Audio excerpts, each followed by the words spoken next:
grateful you can sit here," my mother said, at Christmas dinner, after handing every single person a gift except me. My uncle chuckled from across the table. "Be glad we still remember your name." 14 people laughed. I was the 15th. I wasn't laughing.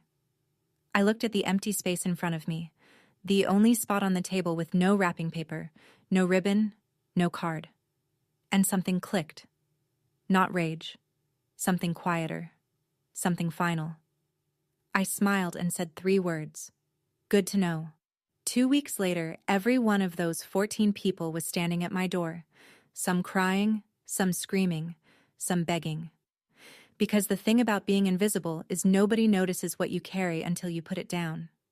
What they didn't know was that every gift under that tree, every bill keeping that roof over their heads, every dollar that made their comfortable life possible, had my name on it.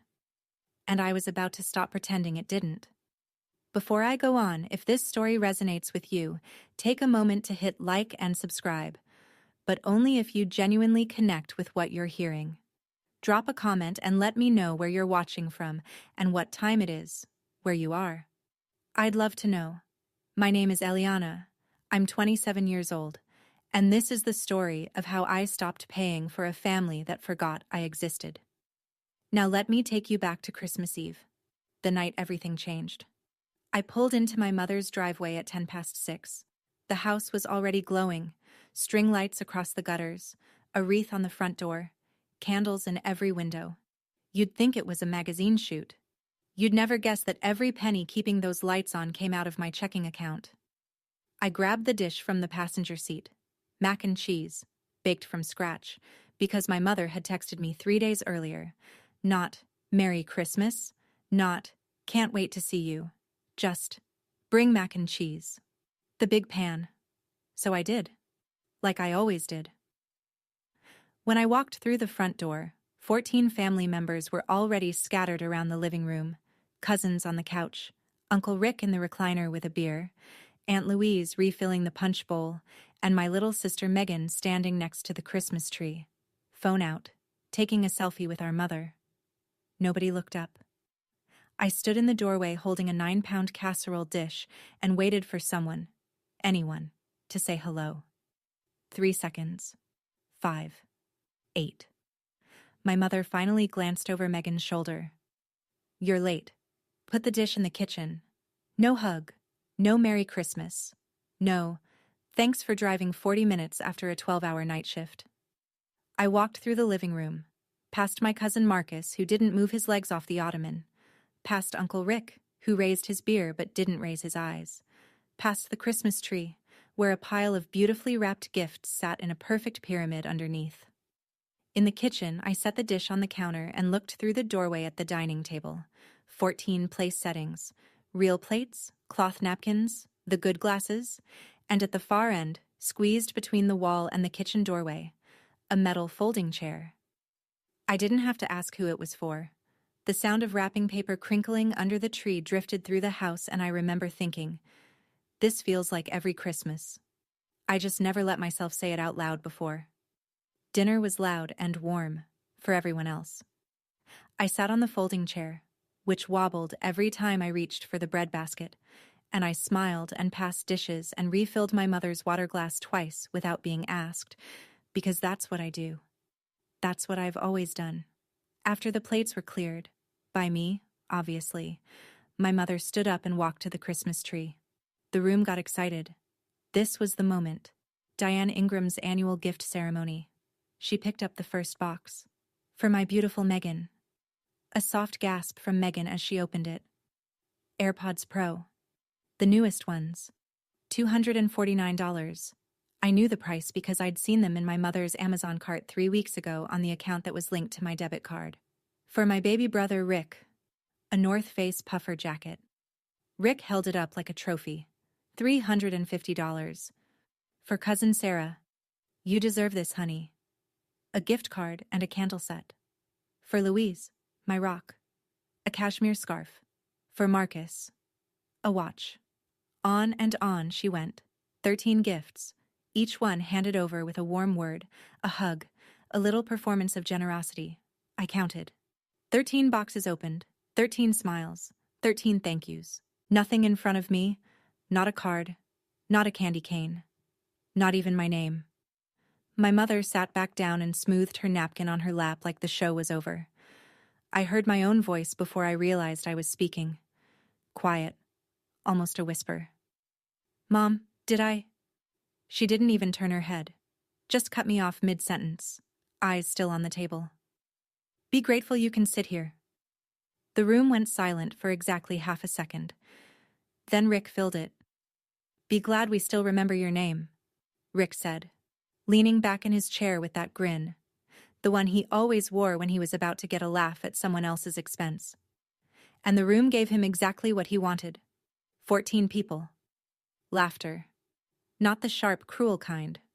Worse. The easy, comfortable kind. The kind that says this is normal. This is how it's always been. This is funny, because it's true. Megan looked down at her phone. She didn't laugh, but she didn't say anything either. I sat there on my folding chair and felt something I can only describe as heat. Not in my face, not embarrassment. In my chest, behind my sternum. Like a pilot light that had been flickering for years and just found gas. My hands were cold. My jaw was tight. And for the first time in 27 years, I didn't scramble to laugh along.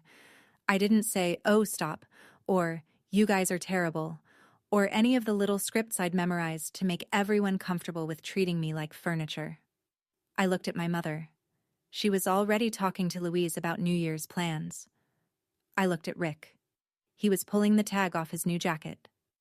I looked at the empty space in front of me, the spot where a gift should have been, and I made a decision so quiet that nobody in the room noticed it happening. I picked up my water glass, took a sip, and set it down. Good to know. That's all I said. 3 words. Calm. Almost friendly. Nobody reacted. Nobody asked what I meant. Why would they? I was Eliana. I didn't make scenes. I didn't push back. I showed up. I brought the mac and cheese. I cleaned up. And I left.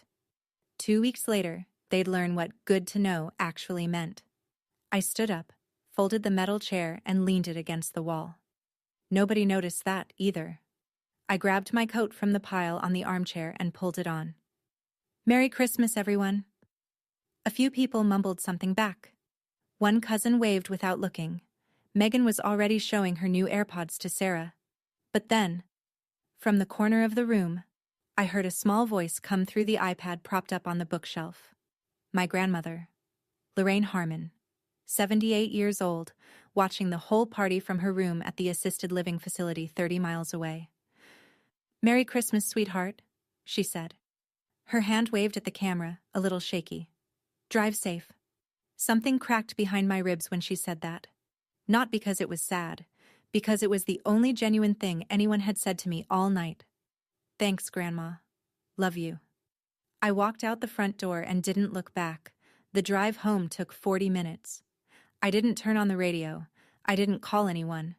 I just drove through the dark, past houses strung with lights, past families laughing in living rooms I could see through windows, and I tried to name what I was feeling. It wasn't sadness. I'd been sad before. This was something colder, clearer. I parked outside my studio apartment and sat in the car with the engine off. On the passenger seat was one Christmas card. From Nadia, my coworker. You're not too much. They're just not enough. Merry Christmas. N. I picked up my phone and opened my banking app. Scrolled through the year. Every Zelle transfer. Every urgent request. Every first of the month payment. 12 months. $14,400. Sent to Diane Ingram. I stared at that number in the glow of my phone. Engine off. December air pressing against the windows. $14,400. And, be grateful you can sit here. I didn't cry. For the first time in a long time, I didn't cry. And that scared me more than anything. To understand why I sat on that folding chair for 27 years, you need to understand who I was at 16. That was the year my mother's second husband left. Paul, Megan's father. The man my mother actually loved. He packed 2 suitcases on a Tuesday afternoon and drove to his brother's house in Nevada, and just like that, everything fell apart. The rent was late. Then it was 2 months late. The fridge went from full to half empty to bare. My mother stopped getting out of bed before noon, and 12-year-old Megan started asking me, not Mom, what was for dinner. One evening, my mother came into the kitchen while I was heating canned soup and said 5 words that became my entire operating system. You're the oldest. You understand. That was it. No family meeting, no conversation, no asking if I was okay. Just a transfer of responsibility, dropped on my shoulders like a wet coat. From that day, I cooked. I cleaned. I picked Megan up from school. I signed permission slips when my mother forgot.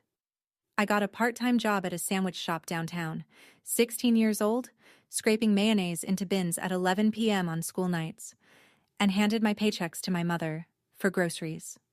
Megan did none of this. Megan's still little. Megan needs to focus on school.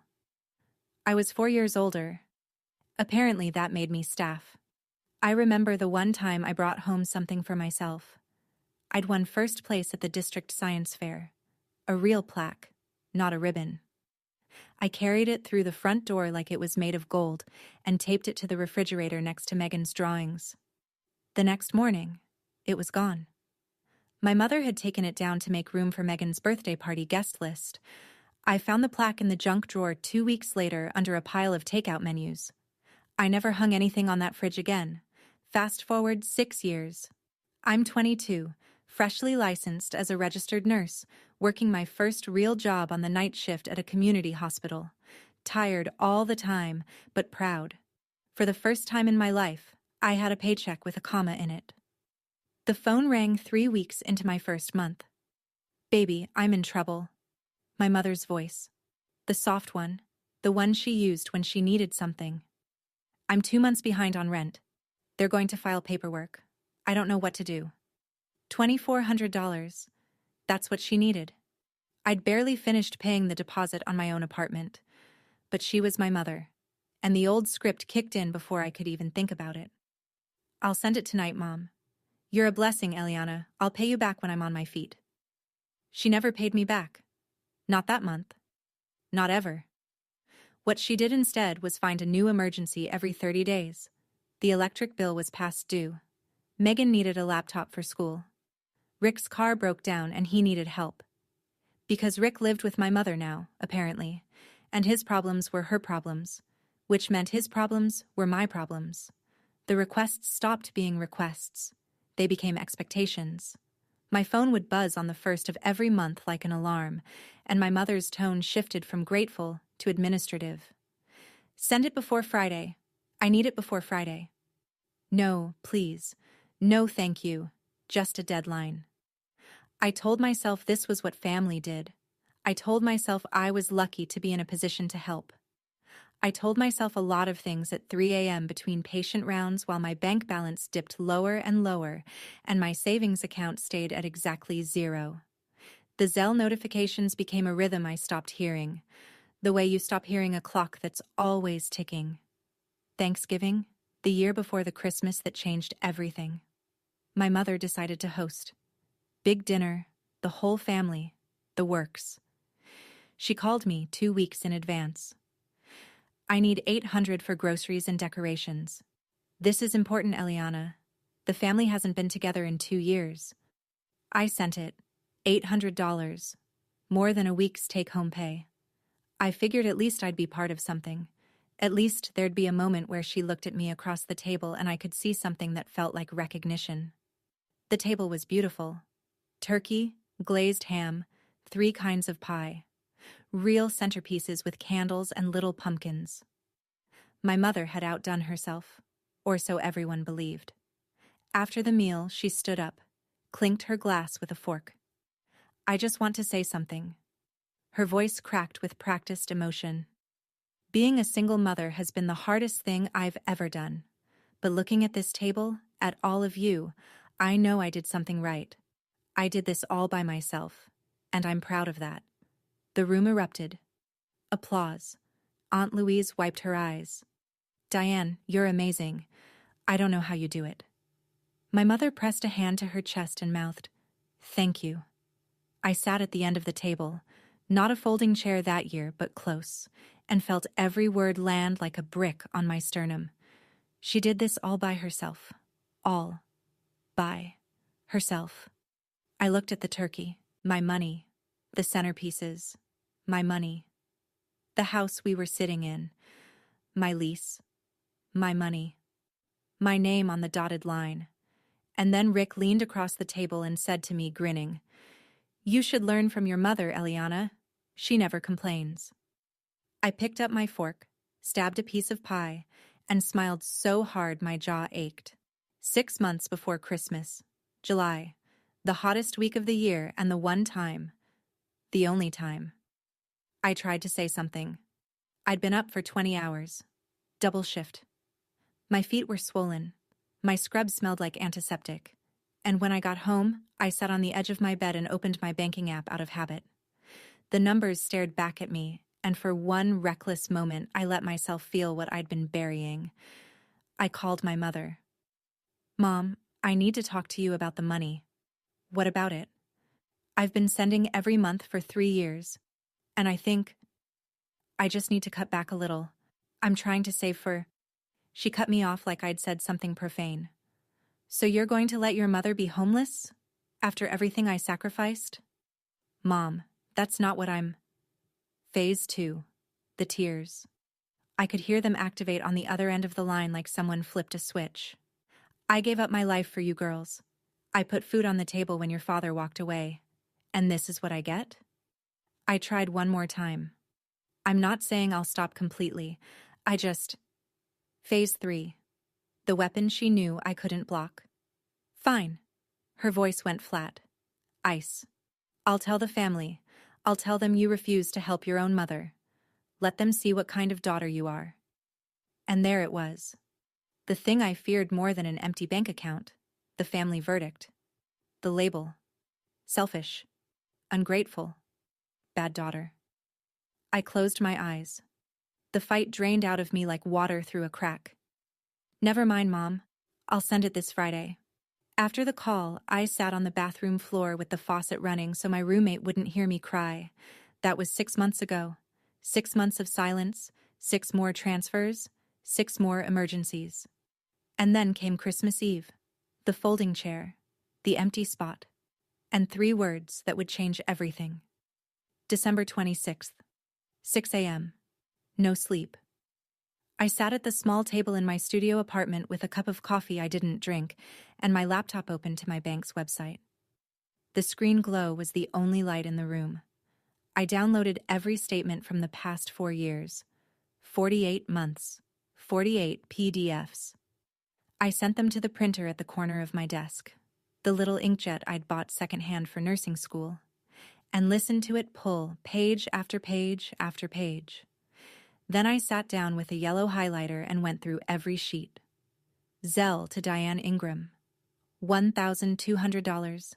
January. Zelle to Diane Ingram. $1,200. February. Zelle to Diane Ingram. $1,200. March. Page after page, yellow line after yellow line. Some months had extra. The emergencies. $300 for Rick's car. $150 for Megan's textbooks. $200 because the heating bill was double this month. When I finished, I added it up on the back of the last page with a pen. Checked it twice, then wrote the number on a sticky note and pressed it onto my refrigerator. $57,600. I stood there staring at it the way you stare at a car accident. That number, printed in my own handwriting on a yellow square, was 4 years of my life.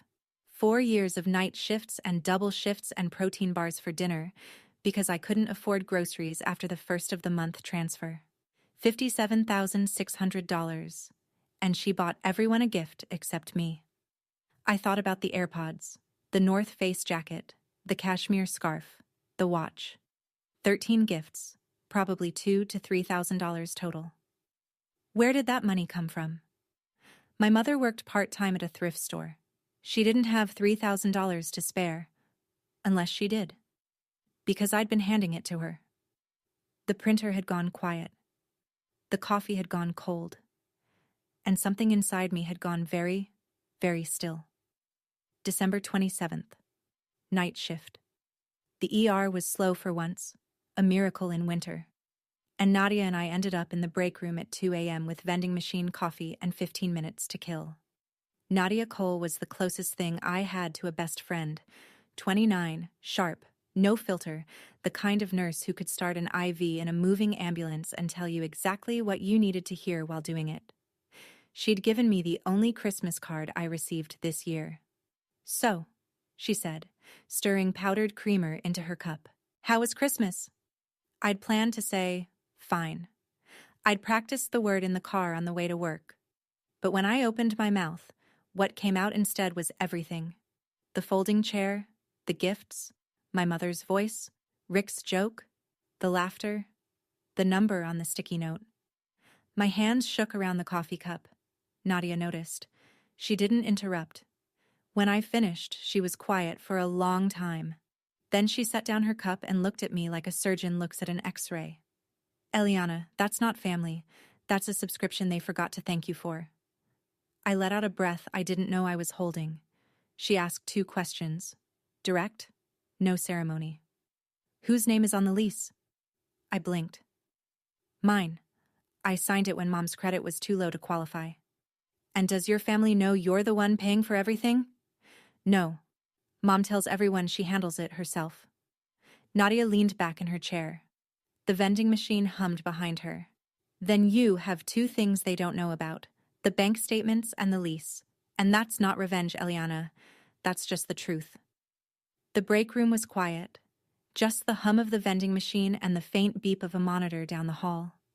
But inside my head, for the first time in years, something was clicking into place. December 28th. My day off. I spent it doing something I should have done 4 years ago. I pulled the document box from the back of my closet, the one I kept tax forms, nursing certifications, and everything else I filed and forgot about. Near the bottom, in a manila folder, I found it. The lease. Dated 4 years ago. 2 pages, blue ink signatures, apartment management company logo in the top corner. Tenant, Eliana Ingram. Authorized occupants, Diane Ingram, Megan Ingram. Rick Harmon was nowhere on the document. He had moved in sometime the second year. Just staying for a few weeks, that turned into permanent. No one ever updated the paperwork. No one ever asked. I unfolded the pages on my kitchen table and read every line. Then I picked up my phone and called the property management office. The receptionist transferred me to the property manager, a woman named Patricia Leong. Professional. Calm. The kind of voice that read, "Contracts for a living." "Ms. Ingram, how can I help you?" "I'd like to ask about my options regarding the lease at Unit 14. Specifically, what happens if I choose not to renew?" A brief pause, the sound of keys clicking. "You are the sole leaseholder on that unit, Ms. Ingram. Your current term expires January 31st. If you wish not to renew, you need to submit a 30-day written notice. We'll send formal notification to all listed occupants."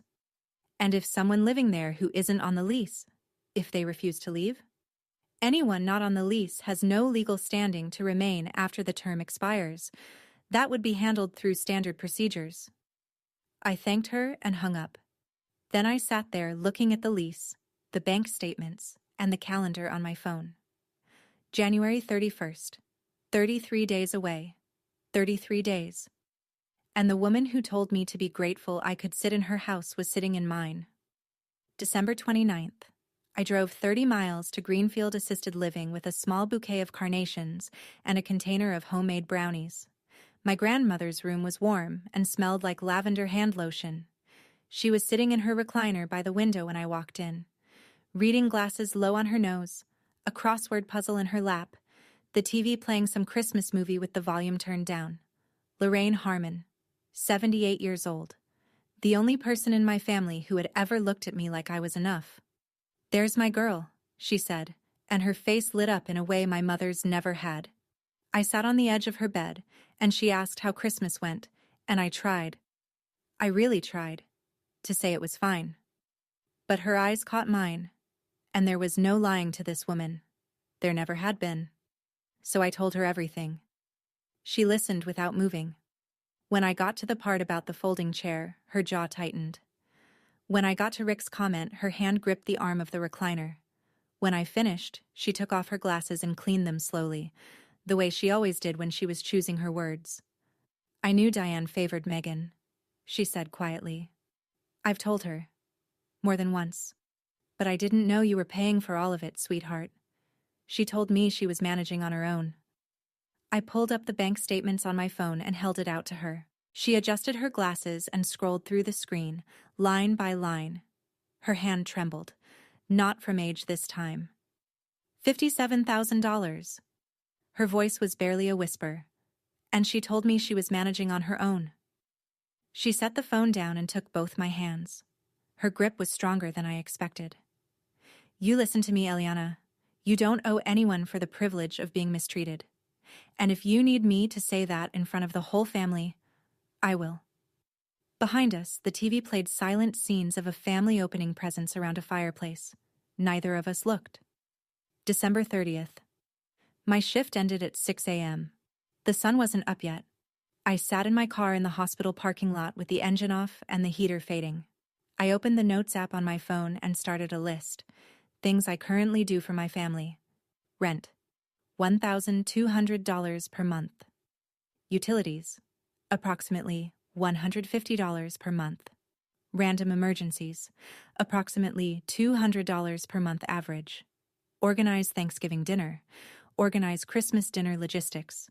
Buy gifts on behalf of my mother and deliver them. Fix whatever Rick breaks. Then I made a second list. Things my family currently does for me. I stared at the blank space under that heading for a long time. There it was. 2 lists. One full, one empty. 4 years of evidence distilled into the length of a phone screen. I didn't hate my mother. I want to be clear about that. Even after everything, I didn't hate her.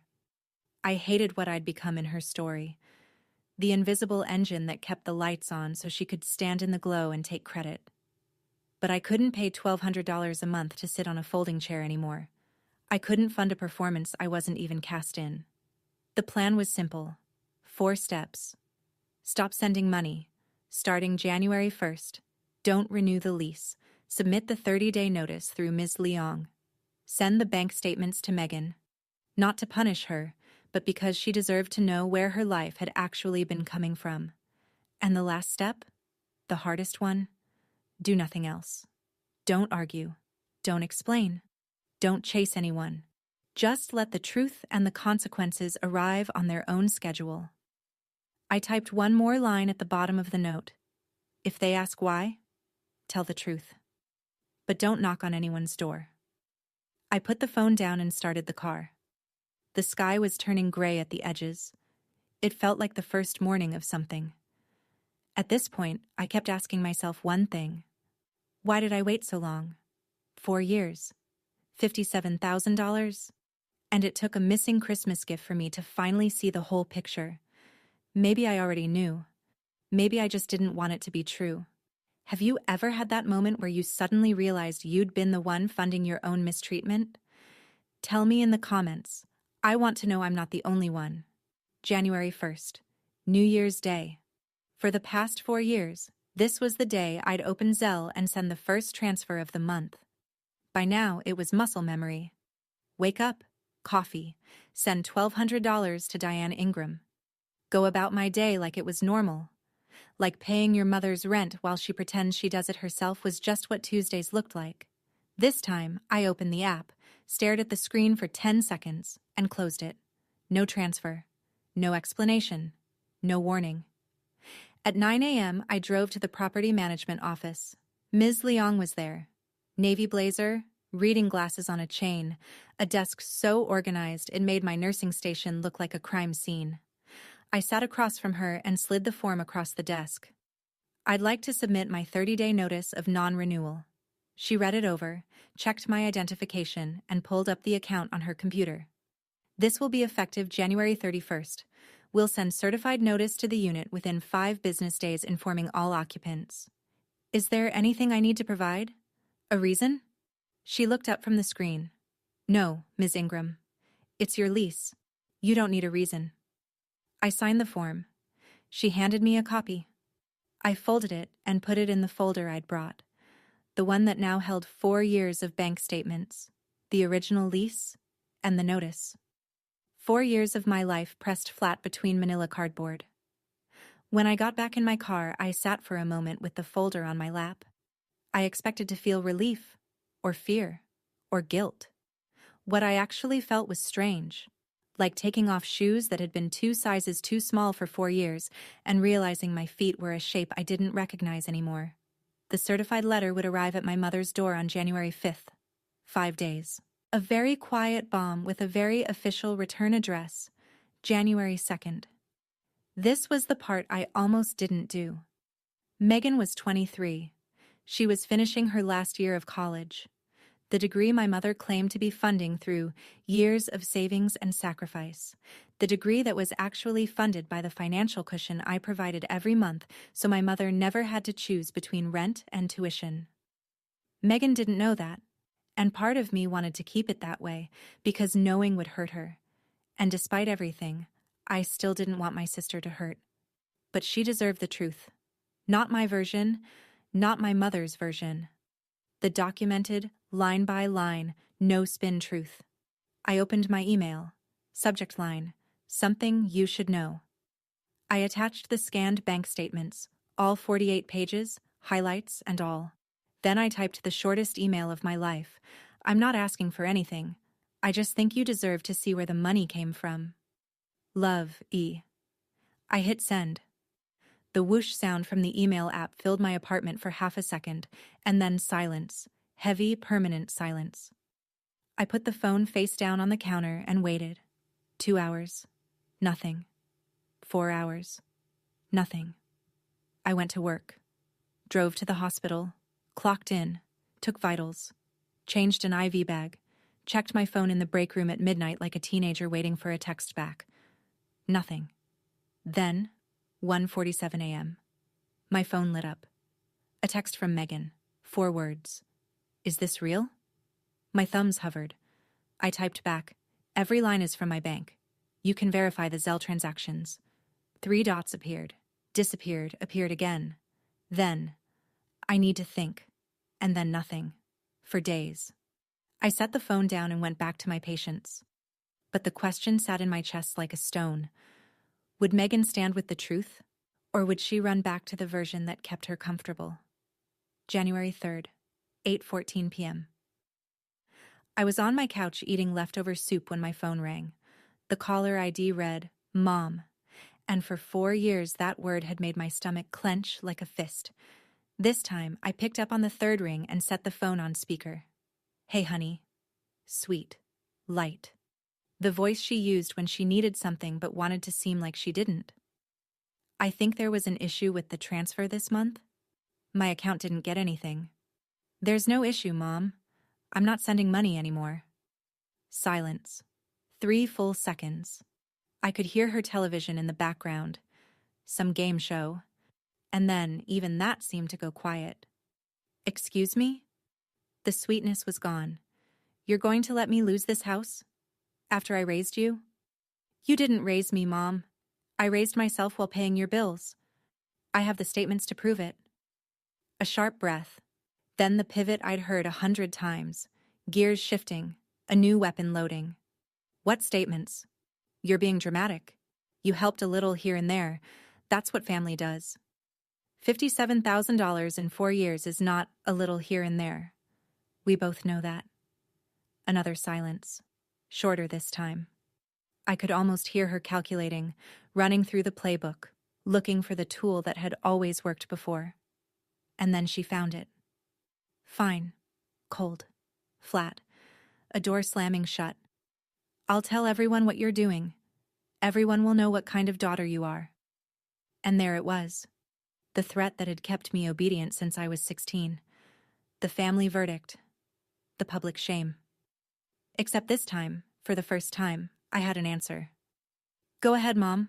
I'll send them the bank statements. The line went dead. No goodbye. Just the abrupt beep of a call ended by someone who, for the first time in 4 years, didn't have a script for what just happened. January 4th. The group chat exploded at 9 in the morning. I was getting ready for my shift when my phone started pinging. Rapid fire, the kind of notification avalanche that makes the phone buzz itself across the counter. The family group text. 31 members. I never posted in it, but I never left it either. Force of habit. Or maybe masochism. My mother had sent the first message at 8:47 a.m. I'm heartbroken. Eliana told me she's cutting me off financially. I don't know what I did wrong. I've always tried to be a good mother. Then the flood. Aunt Louise, 8:49. Eliana, how could you do this to your mother? She's done everything for you girls. Cousin Sarah, 8:52. That's so sad, Diane. You don't deserve this. Marcus, 8:55. That's cold. She's your mom. Rick, 9:01. I always knew she was selfish. Apple doesn't fall far from the tree. That last one landed like a slap. Apple doesn't fall far from the tree. He was talking about my father, the man who left before I was born. The wound my mother had spent 27 years making sure never healed. 23 messages in 2 hours. 23 people who had never once asked me how I was doing, never once questioned where Diane's money came from, never once noticed the folding chair. All suddenly experts on what kind of daughter I should be. Not a single one asked for my side. I read every message. My hands shook. Not from fear. From the specific, scorching anger of being tried in absentia by people who didn't have a single fact. I didn't reply. I didn't type a single word. What I did was screenshot every message, one by one, and save them to a folder on my phone. Because the truth was coming. It just wasn't coming today. January 5th. The certified letter from the property management office arrived at my mother's door. I know the exact moment she opened it because my phone rang at 4:22 p.m., and the voice on the other end wasn't my mother's careful performance voice, or her guilt voice, or her cold threat voice. It was something I'd never heard before. Panic. What is this? She was breathing like she'd been running. You're evicting me? Your own mother? I'm not evicting you, Mom. I'm not renewing my lease, the one I signed because your credit was too low, the one I've been paying for 4 years. This is my home. No, Mom, it's my lease. It always was. I could hear paper rustling, the notice being turned over and over in her hands as if reading it again would change the words on the page. Tenant non-renewal. Eliana Ingram. Effective January 31st. You can't do this. Her voice cracked, not with sadness, with the sound of something she'd always controlled suddenly slipping out of her grip. I have nowhere to go. You have 26 days, Mom. That's what the notice says. I'm calling a lawyer. Go ahead. They'll tell you the same thing Ms. Leong told me. She started crying then, full, shaking sobs. And for one terrible second, the old instinct kicked in. The 16-year-old inside me lunged for the phone, ready to say, never mind. I'll fix it. I'll send the money, I'm sorry. But I held still. Because I'd heard these tears before. I'd heard them in July when I tried to cut back. I'd heard them at every emergency. And every time, they came with a price tag. These weren't tears of remorse. They were tears of a woman who just realized the ATM had a limit. The call ended. I set the phone down and noticed my hands were steady. January 6th. My phone rang at 7 in the morning, a number I recognized but had never seen call me. Uncle Rick. In all 4 years of living rent-free in a house I paid for, Rick Harmon had never once dialed my number. Not on my birthday. Not when I graduated nursing school. Not on any of the holidays where he sat across from me eating food I'd funded. But today, he found it. Listen here. No hello, no, hey Eliana. Just Rick. Full volume, like he was yelling at a bartender. I don't know what game you're playing, but you need to fix this. Now. Uncle Rick, your name isn't on the lease. It never was. You weren't even supposed to be living there. Silence. The kind of silence that sounds like someone running headfirst into a wall they didn't see. What does that mean? It means, when the lease ends, you need to find somewhere to go. Just like Mom. The bluster drained out of his voice like water out of a bathtub. What replaced it was something small and whiny. A tone I'd never heard from the man who loved making rooms laugh at my expense. I'm almost 50, Eliana. Where am I supposed to go? You're going to throw your uncle out on the street? I let that hang in the air for a beat. Then I said it. 6 days ago you couldn't remember my name. Now you know my phone number. Dead air. Then a click. He hung up without another word. I put the phone down and poured a glass of water. Took a sip. Set it on the counter next to the sticky note that still read $57,600. Rick wasn't laughing anymore, and for once, neither was anyone else. January 7th. My mother did what she always did best. She took control of the story. I found out through Megan, who sent me a text at 6 p.m. Mom is on a call with everyone. She's crying, telling them you're making her homeless. I could picture it perfectly. Diane Ingram on FaceTime with 12 family members, tissues in hand, voice trembling, every word calibrated. I'd watched this performance my entire life. The victim monologue, the single mother martyrdom speech, the slow, devastating pivot to, after everything I've done. Her version, according to what Megan overheard. Eliana was angry about not getting a Christmas gift. Eliana was being petty. Eliana was kicking her mother and uncle out on the street in the dead of winter because of a grudge. No mention of $57,000. No mention of the lease. No mention of 4 years of monthly transfers. The family bought it wholesale. Aunt Louise called me at 6:38 p.m. You should be ashamed of yourself. Your mother is shaking. Cousin Sarah texted. I can't believe you'd do this to your own family. Marcus sent a single message. Not cool, Eliana. Rick, predictably, chimed in on the group chat. I told you all she was trouble. 8 missed calls in 1 hour. I watched the names flash across my screen one by one. People who had never called to check on me, who had never asked how my shifts were going, who had never noticed I was the one writing the checks. All suddenly desperate to tell me what kind of person I was. I picked up the phone, flipped it face down on the counter, and went to make dinner. My mother was winning the narrative. For now. But she'd made one critical mistake. She called everyone in the family except the one person who already knew the truth. She hadn't called Grandma Lorraine. Not yet. January 8th. 11 p.m. I was lacing up my sneakers for the night shift when my phone rang. Megan. I almost didn't answer. Part of me had already filed my sister under lost cause. She'd had the bank statements for 6 days and hadn't said a real word about them. I figured silence was her answer. But I picked up. And the voice on the other end wasn't the Megan I was used to. The one who smiled through everything, who went along to get along, who never questioned the version of reality our mother handed her like a wrapped gift.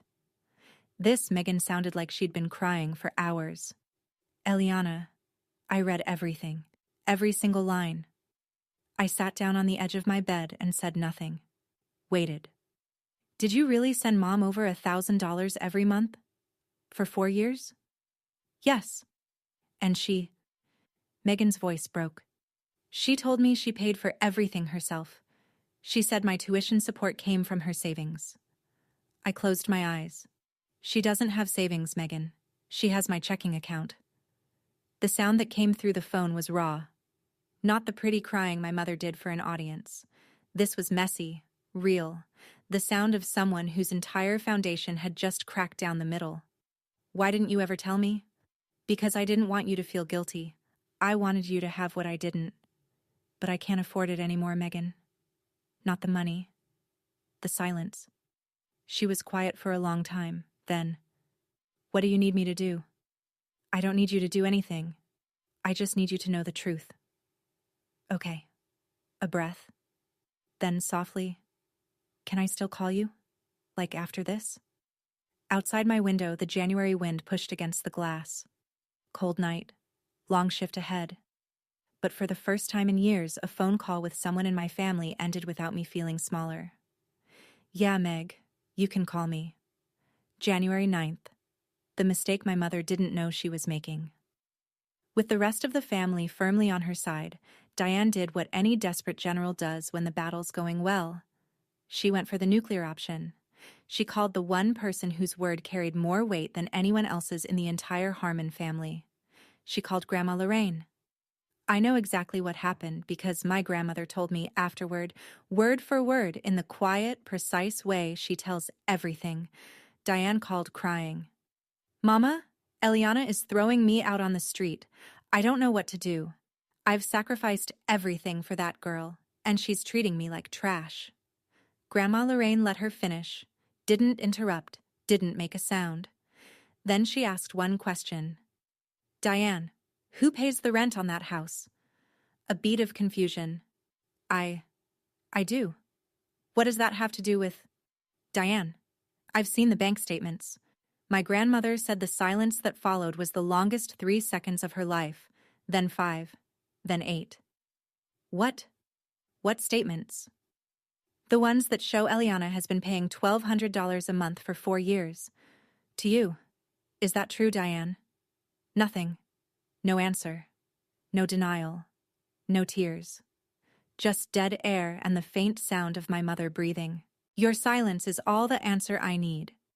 Then, like a switch flipping, my mother's voice came back loud, sharp, desperate. She's lying, Mama. She showed you fake. She manipulated. You don't understand what she's...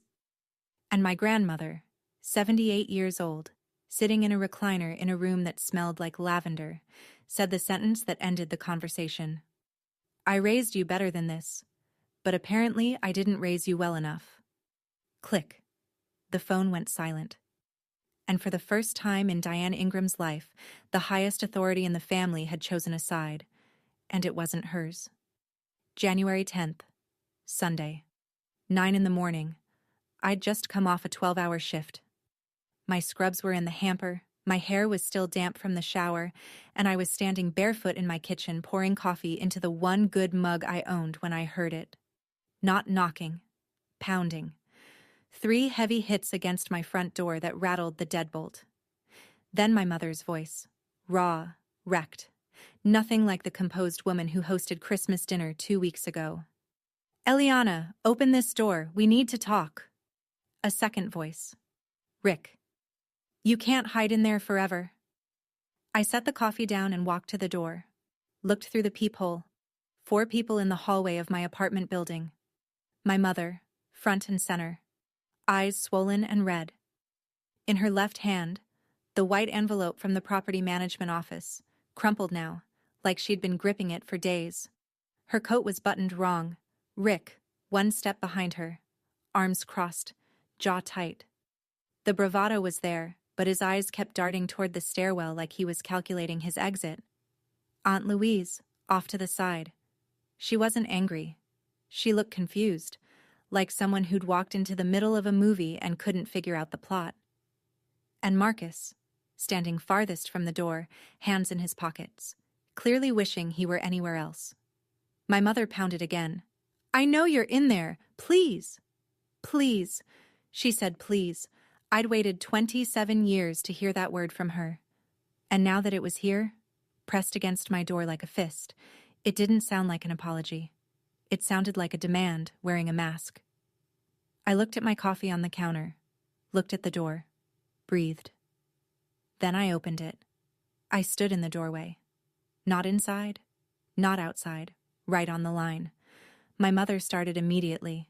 She'd had an audience, Louise and Marcus, and I could see the performance activate like a reflex. Eliana, I don't know what I did to deserve this. Her hand went to her chest, fingers splayed, the way she always positioned them when she wanted to look wounded. I gave you everything. I've been a single mother for over 20 years, and now you want to throw me out like garbage? Rick, right on cue. This is what happens when you spoil a child. I didn't look at Rick. I looked at Louise, then Marcus. Aunt Louise, Marcus, can I ask you something? Louise blinked. Marcus shifted his weight. Does anyone in this family know who pays the rent on Mom's house? Silence. Louise glanced at Diane. Diane's jaw tightened. No one? Because Mom told everyone she handles it herself. I do handle. I held up the manila folder. I didn't raise my voice. I didn't need to. Mom, I have 4 years of bank statements in this folder. Every Zelle transfer. Every month. $1,200 from my account to yours. Do you want me to show them? My mother's face did something I'd never seen before. The performance. The tears. The trembling lip. The hand on the chest. All of it froze. Like someone had pulled the plug on a machine mid-cycle. Her skin went pale. Actually, pale. The blood left her cheeks in real time. Louise stepped forward. What is she talking about, Diane? She's lying. My mother's voice came back too loud, too fast. She sent a little money here and there. $57,600, Mom. I said it the way I read vitals to a doctor. Calm, clinical, exact. That's not here and there. The hallway went quiet. I could hear someone's television playing 2 floors down. My mother was mid-sentence. Something about context, about how I was twisting things, when my phone buzzed in my back pocket. FaceTime. Grandma Lorraine. I looked at the screen. Then I looked at the 4 people in my hallway. Hold on, I said. Someone wants to speak. I accepted the call and turned the phone around so the screen faced outward. My grandmother's face filled the frame, sitting in her recliner, reading glasses low, eyes sharp and steady. The room behind her was quiet. The TV was off. She looked through the screen at her daughter, her son, her niece, and her nephew. And when she spoke, her voice was slow, deliberate, and louder than I'd heard it in years. I can hear all of you from here, so let me say this once. Every sound in the hallway stopped. Louise's hand froze halfway to her mouth. Marcus didn't blink. Rick looked at the floor. My mother stared at the screen like she was watching a door close in slow motion. Diane, I love you. But I've seen the bank statements. Every page. Eliana has been paying your rent, your utilities, and your emergencies for 4 years. She paid for the food at Thanksgiving. She paid for the gifts you handed out at Christmas. Every single one. She paid for everything, and you couldn't even give her a card. Nobody breathed. My mother whispered, Mama, you don't understand. I understand perfectly. My grandmother's voice didn't waver. You took that girl's money, told everyone it was yours, and then humiliated her in front of the whole family. On Christmas. Louise's hand covered her mouth completely now. Marcus took a step back. Rick still hadn't looked up. Eliana doesn't owe you an apology. Grandma Lorraine's eyes found the camera. Found me. You owe her one. The hallway was silent. Absolutely. Completely silent. Just the sound of my grandmother breathing through the phone speaker and the muffled hum of a building full of people who had no idea that in apartment 4B, an entire family was standing still. My grandmother's face watched from the phone screen. No one had moved. Then my mother did what she always did when every other weapon failed. She tried to rewrite the story one more time. So this is what you want? Her voice shook, but not with grief, with fury dressed as heartbreak. To destroy this family? I looked at her, really looked at her. And for the first time in my life, I didn't see the woman I'd been trying to earn love from. I saw a woman who had been given everything and called it nothing. No, Mom, I don't want to destroy anything. I just can't keep building something with my money that doesn't have room for me. She opened her mouth. I didn't wait. I turned to Rick. Uncle Rick, you have until the 31st to figure out your living situation. That's 3 weeks. Rick's mouth opened, closed. No joke came out, no punchline, nothing. The comedian had finally run out of material. I looked at Louise and Marcus. If anyone in this family wants to talk to me after today, my door is open. But I won't be sending money, organizing holidays, or sitting on a folding chair anymore. Louise's eyes were wet. Marcus nodded once. Small, but I saw it. I took a step back into my apartment.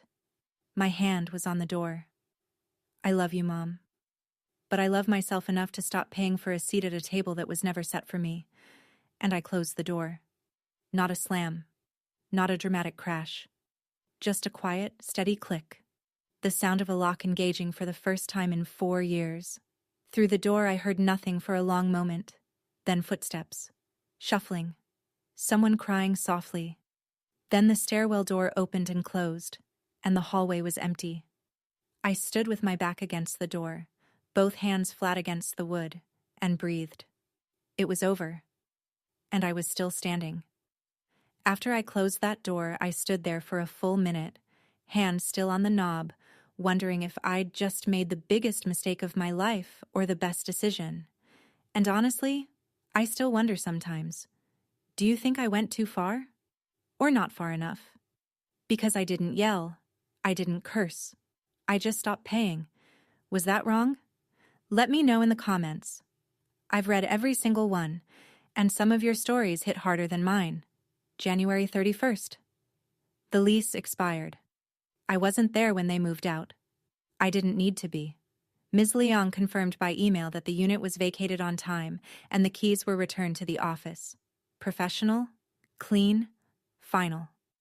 My mother moved in with Aunt Louise, but Louise, who had now heard the full truth, who had seen the bank statements, who had watched my grandmother dismantle Diane's story in real time, was no longer the sympathetic shoulder my mother expected. You can stay, Louise told her, according to Megan, but you're paying your share. I'm not running a charity. Diane Ingram, who hadn't paid rent in 4 years, was now splitting utilities with a woman who used to worship her. The dynamic had shifted, and it wasn't shifting back. Rick ended up at a friend's place across town, a single-wide trailer with no spare bedroom. He slept on a pull-out couch. No recliner, no beer fridge, no 55-inch TV, no holiday table where he could sit in a paid-for house and crack jokes about the person paying for it. My mother tried one more play. She called a legal aid hotline, convinced she had grounds to dispute the lease termination. The attorney listened, asked a few questions, and delivered the verdict in under 3 minutes. The lease was never in your name, ma'am. The leaseholder followed all proper notification procedures. There's nothing to contest here. She hung up and didn't call another lawyer. I know all of this because Megan told me, piece by piece, over the next few weeks, in phone calls that were short at first and gradually got longer. She was keeping me informed, not out of spite toward our mother, but because for the first time in her life, she wanted to be the kind of sister who told the truth. The old house sat empty by February. I never drove past it. Mid-February, a Tuesday. My phone rang during my lunch break, and when I saw Megan's name, I didn't feel the old dread. I felt something closer to curiosity. Hey, she said. And then, before I could ask how she was doing, I got a part-time job at the campus bookstore. It's not much, like $11 an hour, but I'm paying for my own textbooks this semester. I sat in the break room, phone to my ear, and smiled, the kind of smile that sneaks up on you before you can stop it. That's really good, Meg. It's embarrassing, honestly. I'm 23, and just now buying my own books. It's not embarrassing. It's a start. She was quiet for a second. Then, I'm sorry I never stood up for you, Eliana. I'm sorry I sat there every Christmas and Thanksgiving and never said anything. I didn't know the full picture, but I also didn't ask. And that's on me. I leaned back against the plastic chair and stared at the break room ceiling. You were a kid, Megan. I don't blame you. I'm not a kid anymore, and I don't want to be the person who benefits from someone else's silence. That sentence. I can't explain what it did to me. It was the first time in my life someone in my family acknowledged what I'd lost, without me having to prove it with a spreadsheet first. We talked for over an hour. About school. About her new job. About a boy she was seeing who actually treated her well. Normal things. Sister things. The kind of conversation we'd never had because there was always a performance to maintain, a narrative to protect, a mother in the middle directing traffic. Can we have dinner next week? She asked. Just us? I'd like that. When I hung up, Nadia was standing in the doorway of the break room with 2 coffees, grinning. That sounded different, she said. It was. Late February.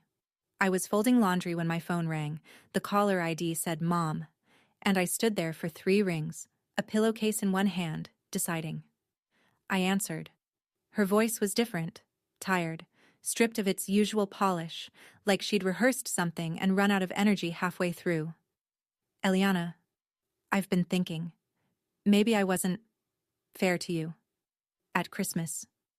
I held the phone and waited. The laundry sat warm in the basket. I just want us to be a family again. I miss you. I miss the way things were. The way things were. The version where I paid and she performed, and no one asked questions. I let the silence do the talking for a moment. Then she added it. The line I knew was coming, because the pattern never changed. Can you help me with the deposit for a new place? Just this once, and we can start over. There it was, tucked inside the apology like a fishhook inside a worm. The sorry was real enough on the surface, but underneath it was the same request it had always been. Money first. Reconciliation second. Boundaries never. Mom, I hear you, and I want a relationship with you too. But it can't start with another check. Silence. So that's a no? That's a boundary. More silence. The kind that fills up with everything neither person is saying. Then quietly, you've changed. Yes, I said. I have. The call ended. No door slam, no tears, no performance. Just 2 women on either side of a line that one of them had drawn and the other one couldn't cross. I set the phone down and finished folding the pillowcase, put it in the closet, made the bed. It wasn't a victory. It wasn't a punishment. It was just the truth, spoken out loud, without apology. And for the first time, that was enough. March.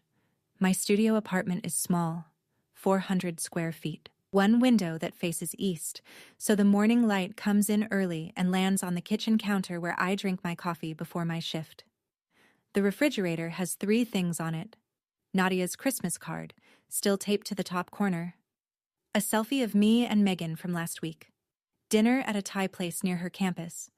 Both of us laughing about something I can't remember now, but I remember the feeling. And my bank statement from February.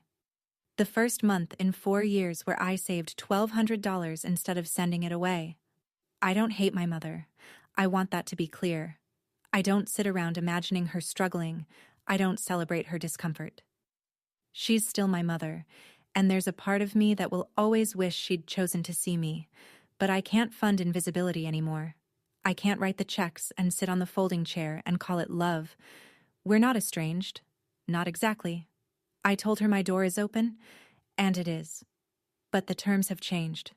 No money, no guilt, no performances. If she wants to see me, she can come to a restaurant and have coffee. She hasn't taken me up on it yet. Grandma Lorraine calls me every Sunday now. Just us. No Diane in the middle. Last week she told me she was proud of me, and I had to pull over because I couldn't see the road. Rick hasn't called. I don't expect him to. Megan texts me almost every day. She sent me a photo yesterday of her first paycheck stub from the bookstore, $93.47. She'd circled it in red pen and written, "My money, my name." I taped it to the fridge. I used to think love meant giving until there was nothing left. Now I know. Love that only takes is not love. It's a lease agreement. And I finally let mine expire. That's my story. Every number was real. Every silence was real. And every door I closed with love, not revenge. If you've ever been the invisible one in your family, the one who pays but never gets thanked, the one who shows up but never gets a seat, I want you to know something. You're allowed to stop. You're not selfish. You're surviving. If this story meant something to you, hit subscribe. There are more stories like this one linked in the description below, and I think you'll connect with them the same way. Leave a comment and tell me, what's a boundary you wish you had set sooner? I'll be reading every single one. See you in the next one.